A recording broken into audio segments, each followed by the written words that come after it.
제주와 뭐 양양 이런 거 다 통틀어서 네. 이 공법상의 문제가 없더라도 네, 네. 하자는 없는 땅이지만 네. 좀 오를 만한 땅과 그렇지 않은 땅은 어떻게 구분을 해야 됩니까? 지역에 갔는데 그 지역은 분명히 이제 인구가 늘어나고 일자리도 늘어나고 관광 인프라가 증가하는 지역이다. 이렇게 이제 정의를 했을 때 개별 땅이 어떤 거는 평지인데 어떤 건 경사도가 심해요. 경사도가 15도 이상 되면은 형질 변경이 안 돼요. 형질 변경 허가를 받는다 하더라도 네. 절토하려면은 깎아야 되잖아요. 산을 깎으려면은 그렇죠. 비용이 많이 들잖아요. 많이 들 것 같습니다. 네. 네. 그러니까 이제 어떤 걸 사느냐가 중요한 거다라는 거예요. 물론 그 지역 전체가 다 오르지만 평지를 사는 게 낫다는 거죠. 도로가 있는 땅을 사는 게 없는 땅을 사는 것보다 낫다라는 거죠. 네. 예. 또 기반 시설이 일부 갖춰진 땅이 좋다는 거죠. 네, 이렇게 보는 거죠. 땅. 우리 또 고 대표님의 전문 분야인 경매 분야 짧게 여쭙고 넘어가겠습니다. 요새 쿠팡이나 이런 게 너무 잘 돼 있고요. 또 코로나를 또 직후탄 맞으면서 자영업자분들이 많이 좀 망가졌어요. 네, 그래서 네. 이 공실 많더라고요. 네, 잠깐 네. 보면은 네. 꼬마 빌딩도 고점에서 사신 분들이 결국은 못 견디고 경매로 내놓지 않겠냐 이런 얘기도 좀 나오고 있는데 그런 거 일단 좀 어떻게 될지 궁금해요. 그러니까 이제 이게 경매 물건으로 많이 나온다라는 것은 연체율을 좀 봐야 되거든요.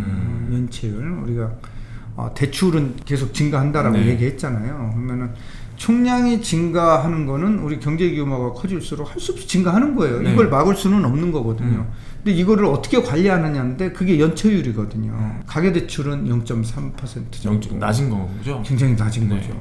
그다음에 기업 대출은 0.4% 정도. 그것도 낮은 거죠? 네, 낮은 건데 최근에 가계 대출은 연체율이 조금 그렇죠. 좀 늘어난다. 늘어난다. 예, 안 좋아진다, 악성 좀 더. 채무가 네. 조금 늘어난다로 보면 될 것 같은데 이게 이제 뭐 이 정도면은 그렇게 많지는 않다. IMF 때는 한 7% 정도 연체율이.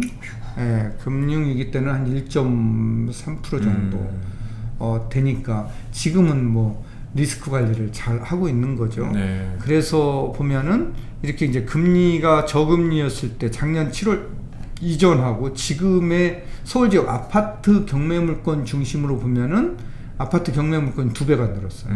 예, 예.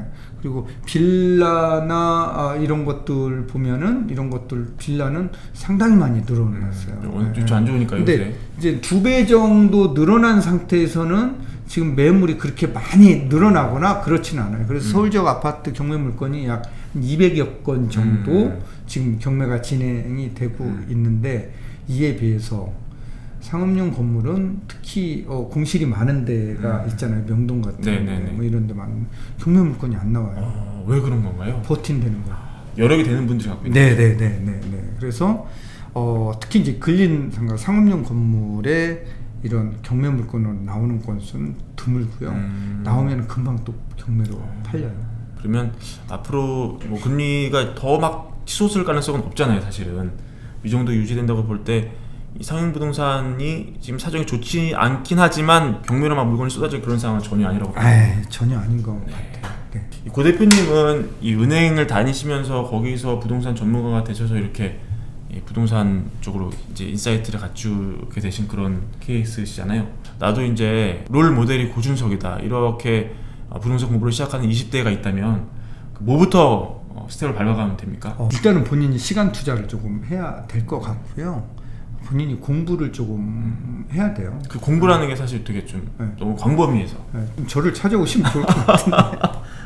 그렇군요. 네, 그래서 조금 뭐 바쁜 일과 시간 이런 거 감안하더라도 요즘 주 뭐 5일 근무 4일제도 조금씩 있더라고요. 주 5일 근무하고 8시간 근무가 그렇죠. 뭐 이제는 자리 잡았죠. 뭐 이런 거 감안하면은 끝나고 조금 공부 자기 개발하는 게 되게 중요한 것 같아요. 네. 우리 때는 이제 대학원 다니는 게 자기 개발이었는데 그보다는 실질적으로 본인한테 도움되는 자산 관리 공부를 좀 해야 되지 않느냐. 그러려면은 제가 뭐 문화센터 신세계 문화센터에 강좌도 열어놓고 또 뭐 저희 회사 오셔서 수업을 들으셔도 되고 하니까 그런 경매 공부 같은 거를 해두면은 시장보다 좀 싸게 살 수 있는 그런 기회가 오는 거죠. 그러니까 공부를 안 하고 있으면은 기회가 왔는데 이게 기회인지 아닌지 몰라요. 근데 공부를 해놓고 있으면 아 이게 기회구나 이걸 알아서 살 수 있고 투자할 수 있고 내 집 마련할 수 있다라는 거죠. 그래서 공부를 하는 게 되게 중요하다라는 거. 굉장히 많은 상담과 조언이란 걸 하셨을 텐데 그 중에 정말 손꼽히게 너무너무 보람찬 기업 네. 하나만 꼽아주시면, 그리고 좀 아쉬웠던 기업도 하나만 꼽아주시면. 왜 좋은 반찬 만들어 놓고 야, 이거 좋으니까 몸에 좋으니까 이거 먹어라 하면은 자녀들이 안 먹는 자녀들 있잖아요. 아, 그럼요. 네. 그럼 부모 마음은 속상하거든요. 네. 진짜 지금 내 집 마련 해야 될 시기인데 진짜 좋은데 안 하잖아요. 네네.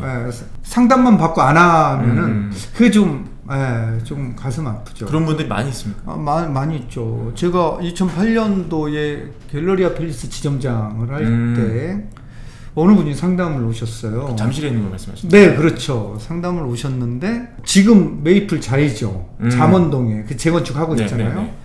이거를 사면 어떻게 안 되겠느냐. 본인이 찍어가지고 오셨어요. 네. 그래서 와 그거 괜찮다 사라. 그때가 4억 5천에서 5억 사이였어요. 제가 2012년도에 청담역 지점장으로 또 이동을 저도 한번 했는데 갔던 기억이 납니다. 그때 그분이 또 찾아오셨어요. 또 오셨어요? 안 사셨구나 그때. 이거 지금도 사도 되느냐? 어. 아직 안 사셨어요? 네. 그때도 안 사셨더라. 지금이라도 빨리 사세요. 네. 같은 집입니다. 네, 같은 집. 한신 10차 17평짜리.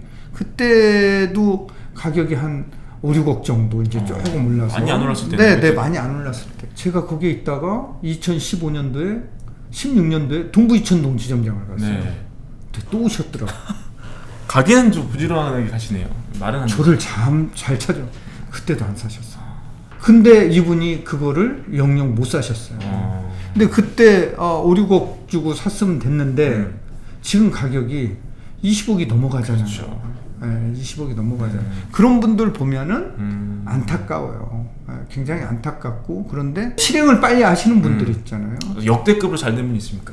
아주 대박이 났다. 한두 분이 아니겠지만 너무 많아서 정말 너무 기억에 남는다. 스토리도 약간 극적이다 뭐 이런 거예요. 스토리는 다 극적이죠. 아 그래요? 네. 사실은 제 그 문화센터 신세계 강남점 고속터미널에 있는데 여기 수업을 속초에서 와서 들으시는 분입니다. 속초에서요? 네, 속초에서 사업을 하시는 분인데 남자 미혼인데 고속버스 타고 오시는구나. 고속버스 타고 네. 일주일에 한 번씩 신세계 강남에 와서 제 수업을 들어요. 아 그래서 거기서 강의하시는 거예요? 지방분들 오시라고? 네, 거기 고속터미널이니까 거기서 강의를 하고 일주일에 한 번씩 이걸 와서 수업을 들으세요. 네. 그래서 이분이 이거를 수업을 듣고 하시다가 아파트를 사셨죠. 네, 아파트 서울에서? 샀는데 수도권에서 네. 돈이 이제 돈에 맞춰서 사야 되니까 남양주에 아파트를 샀는데 시세가 한 7억 8천 8억 수준 갔었는데 이거를 5억대 한번 거기는 떨어지면은 30%씩 저감되는 데잖아요. 한번 저감된 데에서 사니까 한 2억 원 정도 네, 갭 차이가 있었고 거기 전세 사는 사람이 다시 전세를 살겠다. 네. 해서 명도 문제도 아주 깔끔하게 해결했던 이런 상이 있었는데 제가 이분한테 감동받았던 거는 속초에서 여기를 다닌다는 거예요. 그러게요. 좀 쉽지 않은데요. 제 수업을 들으러 다닌다는. 또 강원도에 강원도 분들이 많이 오시네요. 강원도에 거기 되게 큰 공기업이 있어요. 강원도에. 강원랜드. 야 어떻게 하셨어요? 강원도에 있으니까 강원도. 거기에 다니시는 거기에 근무하시는 분이 이분이 일주일에 한 번씩 휴가를 내고 반차를 내고 해서 제 수업을 또 들으시는 거예요. 그래서 이분이 내 집 마련에 성공했어요. 돈이 정말 없었는데. 어디다 사셨습니까? 이분이 사신 거는 제가 아까 얘기해 준 지역 중에 하나 노원 쪽에 하나를 사신 걸로 저는 그래서 이분이 거기 사서 성공을 했죠. 그래서 지방에 있는 분들이 오히려 서울에 있는 분들보다 오히려 더 물론 이제 직장인 거기라서 이분은 이제 열심히 해서 하는 청년들이 두 분 다 청년이거든요. 20대. 다 청년들인데 이런 청년들이 그렇게 열정을 가지고서 이렇게 자산 관리를 하고 내 집 마련에 성공을 하더라라는 거죠. 네.